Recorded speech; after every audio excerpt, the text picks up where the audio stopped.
রাফিনহার কাহিনীটাও অনেকটা এইরকম। 2022 বিশ্বকাপে 5 ম্যাচ খেলা এই উইঙ্গারের জন্য 2026 হবে দ্বিতীয় বিশ্বকাপ। তবে কাতারের চেয়ে এবার তার দায়িত্ব অনেক বেশি। বার্সেলোনায় নিয়মিত খেলে তিনি এখন শুধু দলেরই নন, বিশ্ব ফুটবলেরই একজন অন্যতম সেরা তারকা। সেই পরিণতিটা এবার বিশ্বকাপে ব্রাজিলের জন্য অমূল্য হয়ে দেখা দেবে বলেই ধারণা করছে অনেকে। অন্যদিকে ক্যাসেমিরোর জন্য 2026 বিশ্বকাপ হবে তার চতুর্থ বিশ্বকাপ।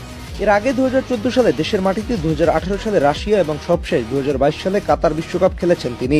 2014 সালের সেই বিধ্বংসী সেমিফাইনালে জার্মানির কাছে 7-1 গোলের পরাজয়ের ম্যাচে তিনি না থাকলেও 2018 এবং 2022 বিশ্বকাপে তিনি দলের নিয়মিত সদস্য ছিলেন। ডিফেন্সিভ মিডফিল্ডে তার অভিজ্ঞতার নেতৃত্ব 2026 বিশ্বকাপে ব্রাজিলের জন্য সবচেয়ে বড় ভরসা হয়ে থাকবে। মার্কিনস একই পথের পথিক। তার জন্য 2026 হবে চতুর্থ বিশ্বকাপ।